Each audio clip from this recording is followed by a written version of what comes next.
I'm Heff with the play-by-play from the SM Threat Intelligence Center.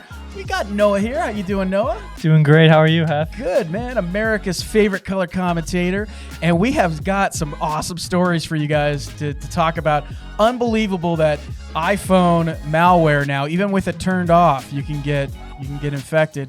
And this Bluetooth low energy stuff, man, these attacks are really taking off in the news because Tesla can also be hacked. And, hackers can drive off with your car and park it and do whatever they want.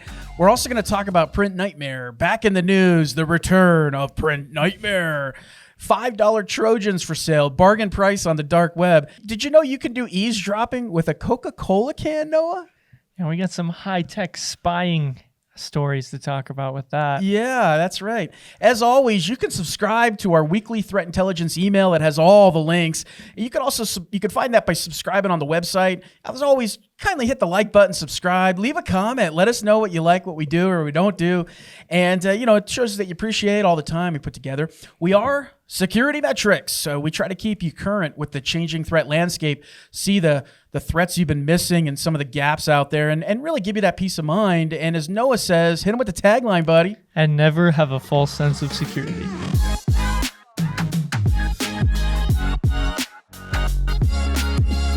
All right, Noah, let's get right into this, man. iPhones open to attack, even went off. How does this even work, man? I mean, the researchers loaded malware to an iPhone with it turned off? What? Yeah, so I guess even when your iPhone is turned off, it has this ultra-wideband and NFC capability still turning on. And these researchers were able to identify that and exploit it to get banking information and some other information off of a turned off iPhone. That's crazy. It's crazy. And it's not just going to be iPhone impacted by this, but I mean, really anything that runs Bluetooth low energy mode. And there's so many things, yeah. Yeah. I mean, this is just like the dam is slowly cracking here, folks. All right, I'm telling you, the news is going to be popping like crazy with the amount of devices that run Bluetooth low energy mode and the ability to get into those devices. These researchers were able to load it right to the Bluetooth chip, which is fascinating to me how this took place. So the other thing that's happening in the news too is it was more of a researcher more than anything. They were showing off how to unlock, start, and drive off with someone else's Tesla. You remember that movie, Dude, Where's My Car? Do you remember that movie? I haven't. No. Ashton Kutcher movie, man. That movie, Dude, Where's My Car, man? This is what this reminds me of, man. So it's only affecting right now the Tesla Model 3 and Y, their keyless entry system. And basically what the story goes is these researchers were able to unlock the vehicle, start it, speed away. All I had to do was just redirect the communication between your mobile phone that you use to operate your Tesla or a key fob if you had a key fob. And then the outsiders, the hackers, can fool the entry system, and the car thinks the owner's there physically near the vehicle, and he's not. But Noah, this stuff, man, this Bluetooth low energy stuff is not going away anytime soon. Oh, I believe it. Yeah, there's a lot more devices that can probably be exploited by this, and I'm sure as we're talking here, there's people working on it. Yeah. So Tesla owners, beware out there what's going on. We got another couple of good stories to talk about too, is PrintNightmare. Do you guys remember this? We did a bunch of stories about this last year. It was hot and heavy in the news, and what we're finding is it's back in the news. And what's kind of the background of this PrintNightmare, Noah? Can you kind of explain it for the audience? So PrintNightmare is a vulnerability with Microsoft's Print Spooler in Windows. And it allows an attacker to take control of computers.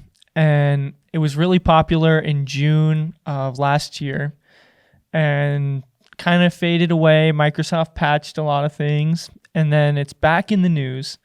As we know, a lot of people don't install those patches. No, they don't. So it looks like Kaspersky is reporting seeing 65,000 attacks targeting these Print Spooler vulnerabilities using PrintNightmare.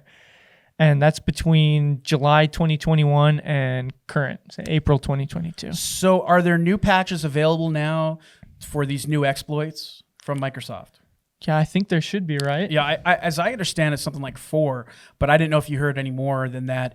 Again, just recently, folks, out there, you got to get patching. Tons of patches, by the way, and we don't even have time to really cover all of the vulnerabilities out there. But just a quick side note, Adobe put out a ton of patches last week. Microsoft put out something like, I think, 74 just in the past week and a half or so. There's also patches for Google.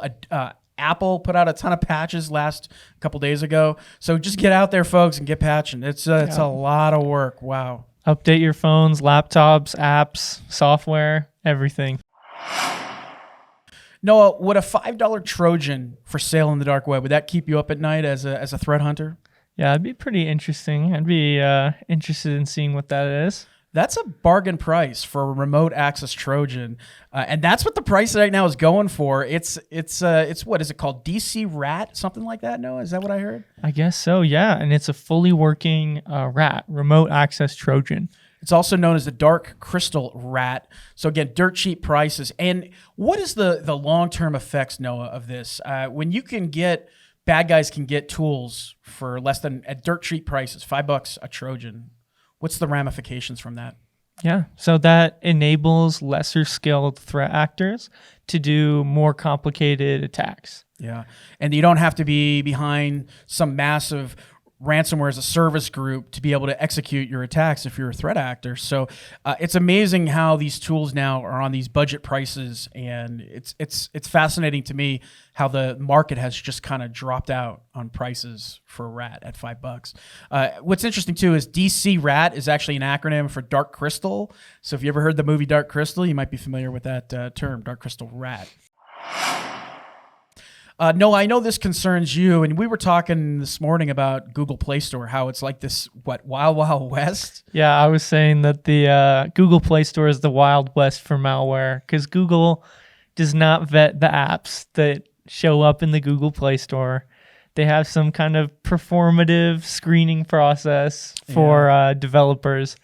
But the reality is that there's a ton of apps on the Google Play Store that are full of malware. It's sad, man, when you think about it. I know last year Google, they tried to kind of rope in the Wild Wild West atmosphere on the Google Play Store. For one example was they required developers to have a Gmail address. But you and I know, I mean, you could very easily fake the Gmail address. Yeah. But beyond all that, I mean, they have some serious problems, especially with this Joker Trojan. And Android apps that are laced with the Joker Trojan, so many of them out there. We'll put up an image right now on the screen of just 3 of those apps that have been removed from the Google Play Store. This is 3 out of thousands, folks, all right? And these 3 examples, if you have them on your phone, please get rid of them. What's so dangerous, though, about these Trojans for people out there? Well, you would think that when you're installing an app, you're only getting the functionality that's advertised. Like a lot of these apps that are being laced with the Joker Trojan and another one, I think it's called Face Stealer. Yep.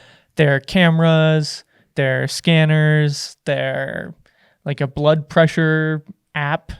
Yep. And you think you're only getting that. But really, it's laced with this Trojan, which allows the attacker to have control over your phone. It's crazy the permissions that some of these apps ask for, folks. Like it'll ask for permission to access all your text messages. There is no reason whatsoever a camera PDF scanner or a blood pressure app needs access to all your text messages. So again, be careful out there, folks. We'll try to identify which ones, as we know about them. We'll try to communicate to you in the audience which one of these apps are bad. But these are the top 3 right now that, again, please get rid of them if you have them on your phone. Yep. And there are antivirus solutions for your Android mobile phone that can scan these apps and tell you if they have Trojans. So yeah, that might be a good idea too. Great lesson learned. Now, which apps we recommend? That's a tough question. Which apps to scan? I don't want to get into that with all of you. Yeah, me neither. But I'll tell you, there are apps out there. You do a quick Google search, DuckDuckGo it, and you'll find an answer that you're looking for. So another story in the news this week is FBI's. They put out a notification about hackers using malicious PHP code to grab credit card data. And I think this is a good story for us, Noah, because we have a product that can actually fix this and find this type of stuff. Can you kind of give the audience a little background on it? Yeah. So a lot of people don't really think when you're shopping online that when you put your credit card details into some obscure e-commerce website or even a pretty big name in e-commerce, your credit card details might also be getting siphoned out to some attackers' inbox. There's a lot of these attacks. They're called Magecart attacks. It's where threat actors will hack into an e-commerce website and they'll copy everyone's information that's put in for their order. Yeah, specifically injecting malicious code into your online checkout page. And this is an area that we definitely specialize in here at SecurityMetrics. We got a bunch of patents that can stop this kind of stuff. So if you are concerned about it, give us a call and we'll do our best to try to help you with our shopping cart tool. Yeah. If you run an e-commerce website, we can help. Another story, Noah, that got me. I love when countries get pen tests. Entire countries get pen tests. But I like it when it's authorized. All right, let's just put that out there, man. Unauthorized pen tests, not my favorite. But it was a cool story to hear out of Brazil how they actually have these 20 hackers.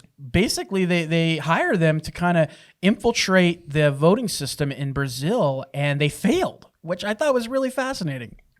Yeah, that's really impressive. Kudos to those people who are running the cyber defense for Brazil's voting system. Yeah, these hackers, they did a 3-day assault on Brazil's, and it was all planned testing, by the way, but they went in and they tried to figure out where the vulnerabilities were, and this is a great opportunity. I mean, every company, every business, every country, every voting system out there, everything needs to be pen tested regularly. It's a great lesson learned, and I'm really cool to see them doing this and publishing the results. It's not often that we get to hear this story about how a pen test went for our voting system.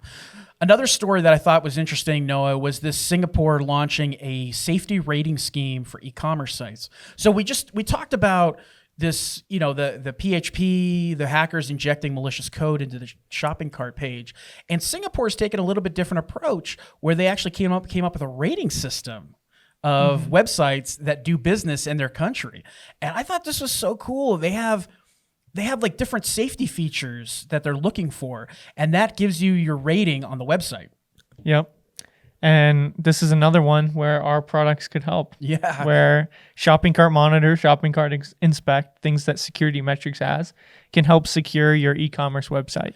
I thought it was cool, Noah, that the way they reviewed the different checkout things, like Amazon. They reviewed Amazon. They said 4-star rating it's really check marks they use, but 4 check marks, awesome, right? And then they did like Facebook Marketplace, and they gave it like 1, like barely 1. But their criteria is so cool, Noah. I love the way they do it.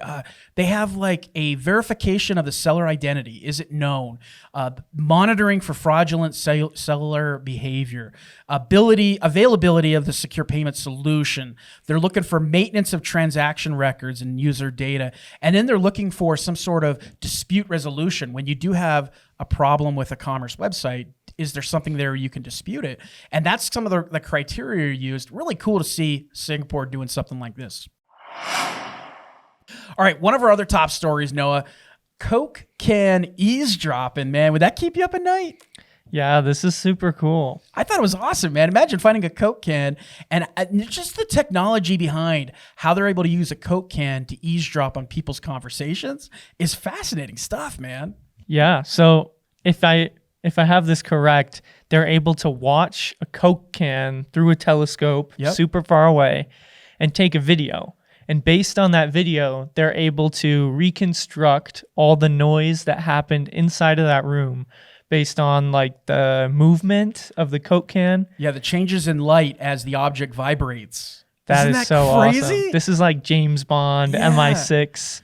This should super be in spy techniques. The next Mission Impossible, dude. This is right? Like Tom Cruise looking at a Coke can with a telescope and measuring the light on it. But it's interesting how it works and how they measure the surface reflection with the signal and how they try to recover. They try to get enough fidelity off the audio to recover the audio. It's just real fascinating stuff. I would love to see more of this. All of this, by the way, came out of Black Hat Asia, a presentation that was done there. And I cannot wait to watch this video. It's going to be fascinating when it comes out. All right, another thing, we always try to talk a little bit about data privacy laws and some of the changes that are going on right now. And it's crazy, Noah, all of the patchwork of legislation across all these states. There are 5 states with data privacy laws, and then there's all these other states with incident response laws. And I mean, it's just insane. Last week, Connecticut had their data privacy law signed into action. This year, we have Utah now with a privacy law. Maryland just enacted a cyber law. And no, I love when states do this, especially the way Maryland's doing it, is they had a budget surplus. And they use that budget surplus in the right way, spending $570 million for cybersecurity and information technology upgrades. I love when states do this. Yeah, and it's going to help local governments, school systems, health departments. These agencies we see targeted all the time. Yeah. It's every week that we're reporting on a local government, a school, or some kind of health sector that's getting breached. So this is really great. Hackers love to target those types of industries. So cool stuff. And again, we'll keep you reporting on all the newest laws that are out there. And it's insane how much confusion is out there. And as we navigate it, we have clients in all these different states. So that makes it a challenge for us because we've got to stay ahead of it. We've got to know the latest data privacy in each state. We've got to know the cybersecurity incident response reporting laws. Just definitely a challenge for us in the industry. So Noah, this was another story here as we start to wrap up the show. Ransomware attackers sending their ransom note to the victim's printer. What? Yeah. Have you ever seen that before? I haven't, but this is great. My gosh. SecureWorks is the researchers who were finding this, but they basically said what? A proxy shell again? I guess there was a proxy shell and exchange vulnerability that led this ransomware group to get in. And they, with a little bit of style, sent their ransom note to the victim's printer. Imagine, Noah, if that printer... What a power move. Yeah, what a power move. Imagine if that printer was out of paper. Like, they would have never got the ransom. Or ink. Or ink, right? That's pretty likely. I mean, like, if they had a Canon printer and they had, like, DRM on the printer, like, they would not be able to print. Or it runs out of ink halfway through and they can't see, like, the number to call or who to send the money to. Oh, man. What they're saying behind this event is Cobalt Mirage is the folks behind it. It's linked to a state-backed hacking operation. This is just insane. This particular threat actor is very financially motivated. What I've read, though, in all the reports on this folks, is that they are not very organized. They don't really have their act together as threat actors, but it's an interesting tactic for sure to send it to a local printer. I've just never really heard about that before happening. So crazy stuff. All right. Another thing that's been going on in the news is North Korea's tech workers, and they are now posing as freelance developers. Yeah. So they're posing as contractors to gain remote work. I find this story fascinating too, Noah, infiltrating as fake tech workers. And this is not the first time that we've seen North Korea try to infiltrate. Remember last year they were posing on GitHub as security researchers. Yep. And they had, they were trying to send out messages and trying to get people to respond to them online through, different social media channels and stuff like that. But they're always trying different tactics, and it's good to be aware of this, folks. If you are out there and you're hiring developers, do your due diligence, man. Lesson learned, right? Yeah. One of the best ways for a threat actor to get in is being an insider threat. Yeah. So time. Screen your employees, give them security awareness training. Can you imagine though, Noah? I mean, if you are a developer, let's just say you're a company, you hired a North Korean as a freelance developer. You didn't know they were from North Korea, right? And you're not checking the code, and they just randomly going in and putting backdoors in their code. That to me just blows my mind, man. NFTs emerging as the new enterprise attack vector. I love NFTs, man. I know the market's collapsing right now, but we got to explain first of all, what are NFTs for the audience? Can you help me out on that? Yeah. So an NFT is a non-fungible token, and it's basically a piece of code that exists on a blockchain, and it tells you that you own something. So usually it's like a poorly drawn picture of a monkey that you own, but it could be anything theoretically. You could also put different code into the NFT and use it even to exploit people. Yeah, and what came out of this thing was these hackers were pretending to be digital ape executives, and what they did for digital ape or cyberpunk ape executives, cyberpunk, they sent out this notification to all their developers and all of their digital art creators, and they said, hey, if you'd like to work with us, we're going to allow you to create new NFT characters, and we'll pay you $350 a day. Go ahead and download this link, open up this link. When you click on it, it takes the person to a site that has multiple images of apes. All right. I can't make this up. Apes. Right. And the apes had a bunch of .gifs on them, but one of the GIFs had a .exe file. And if you are a digital art creator and you're looking at this link, you may not be paying attention to the extension, right? I mean, it happens all the time. And that's exactly what happened here. These digital art creators, they clicked on the .exe file, and that's how they can get infected with information stealers. So again, beware out there, folks. NFTs emerging as the new enterprise attack vector. Very simple tactics here. Very simple phishing attack, in my opinion.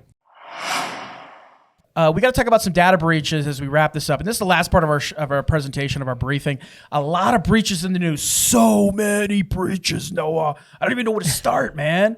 I mean, we had to pick one. I think we started with this one with the Texas Department of Insurance. So I called my mom today. I said, Mom, happy birthday. And by the way, I got you 2 years of LifeLock protection. And she's like, well, why did I get all this LifeLock protection? I said, because the Texas Department of Insurance had a data breach. And let me tell you how bad it was. 2 million Texans' data leaked for nearly 3 years, man. How does that even happen, Noah? How do you not have controls in place and no knowledge and scans being done and just controls over that data? So they didn't know for 3 years? They didn't know for 3 years. Or is it 3 years worth of data? Or both? I heard it was leaked for nearly 3 years. Oh, my gosh. 2 million Texans' data leaked for nearly 3 years. It was PII. 1.8 million workers have actually filed for compensation claims across the state of Texas. Social security numbers, addresses, dates of birth, phone numbers. Unbelievable, man. So that was one big breach in the news. Another big breach in the news was Costa Rica getting hit with Conti. What? Conti back in the news? Who was Conti with, man? Weren't they with the pipeline? Yeah, weren't they? Yeah, they were the ones behind the pipeline. And now they're going after Costa Rica. And it's crazy because the way this went down, I mean, perfect timing, Noah, right? Costa Rica gets a new president, and all of a sudden, boom, every major organization across the country of Costa Rica is getting hit. These are all government organizations, right? Yeah. From the Social Development and Family Allowances Fund, the Labor and Social Security Ministry, even Noah, they hit up the National Meteorological Institute, all right? The Finance Ministry. So Costa Rica's president says, state of emergency, I need help. We cannot operate any of our services. Just the mess right now down there. Are you planning a trip to Costa Rica? Not anytime soon. No. Yeah, you might want to think twice about that, man. And then I found this story fascinating, folks. Illinois, this college was hit by a ransomware attack, and now they're saying they're going to shut down. What? Yeah. Just because of a ransomware attack? Yeah, so I guess this ransomware attack, it hit Lincoln College right in the time of college admissions, I guess in about December of last year. Okay. And because of that, they're not able to get the students that they want. And so all the admission data they need, guess, the fundraising efforts, recruitment, retention, all that stuff inoperable. It's just crazy. Lincoln College is actually named after Abraham Lincoln. It's got a fascinating history. Unfortunately, between COVID and the pandemic, and then now this ransomware attack, it's crazy to see a college be shut down. I don't think it's solely because of ransomware. I mean, obviously, there's a lot of other factors that go into that. Back in 2019, they had record-breaking enrollment. All right. Really? Yeah. Wow. And now they're just, it's a shame that you see colleges shut down. Heart breaks for the folks that were going to this school. There's another story going on too. OpenSea Discord server was hacked.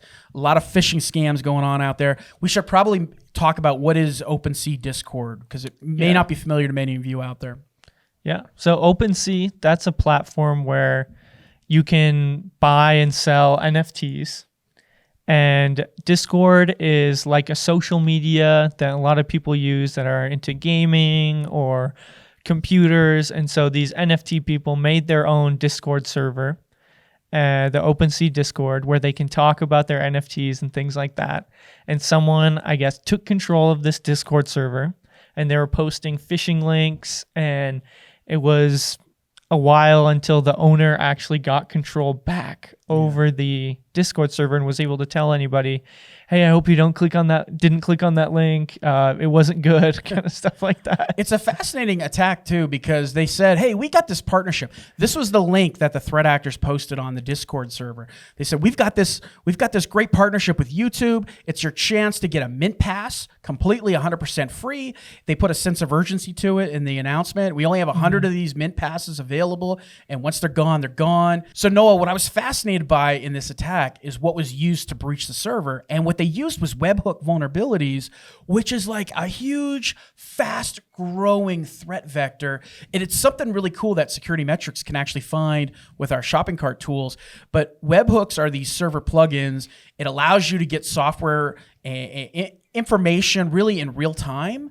And these threat vectors are just increasing tenfold, because what makes it easy for the threat actor is it can facilitate messaging with the actual server account. So in this case, the threat actor posted this announcement, and they said, hey, we've got this partnership with YouTube, and that's the connection, the communication back to the Discord server. So these things are not going away. Webhooks are not going away, folks. We're seeing a lot more of attacks, not only using webhooks, but attacks against these NFTs. This is another example where OpenSea, Bored Ape Yacht Club, Kaiju Kings, Doodles.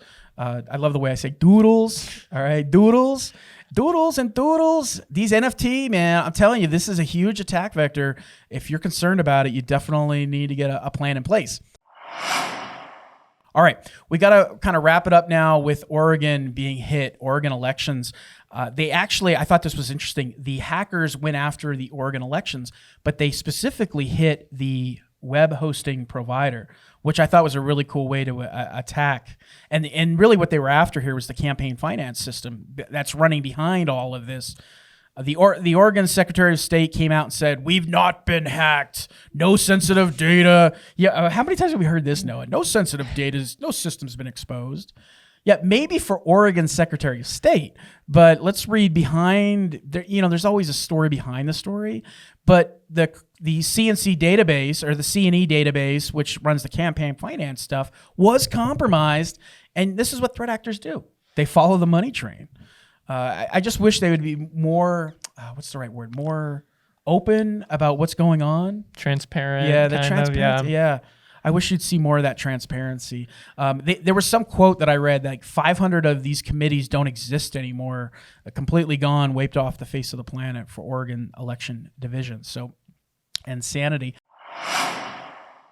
Our last breach that we take you to today, I can't believe we're talking about IKEA again. One of my favorite restaurants and one of my favorite furniture stores, all in one. You love the Swedish stuff. Yeah, man, you love the Swedish stuff. IKEA, though, not the last time we talked about it. IKEA's been in the news a lot for hacking. I don't know how robust their cybersecurity is there, but 95,000 IKEA customers in Canada, personal information appeared in a generic search made by an employee at IKEA in Canada. Crazy, man. I can't believe they don't take more pride in protecting this kind of stuff. March 1st and March 3rd is when it happened, using IKEA's customer database. Allegedly, though, Noah, no financial or banking information involved in this breach. That's good. Yeah. Just when you're checking out at a store, probably don't give them your address and all this other stuff if you don't have to. If you need a delivery, give them your address. But just to check out at a store, probably don't need to give them your birthday or sign up for the rewards texts or things like that. That's how you get put into one of these data breaches. It's crazy. So. No attribution available. Once we find out who the threat actor is, we'll come back and give you an update on this one. But that, my friend, is the presentation. I hope you guys enjoyed it. I know we love talking to you guys, and it's always a fun. But leave us a comment, leave us a like, man. We appreciate it. Hit the bell notification. And as always, I'm Heff. I'm Noah. Thanks for watching.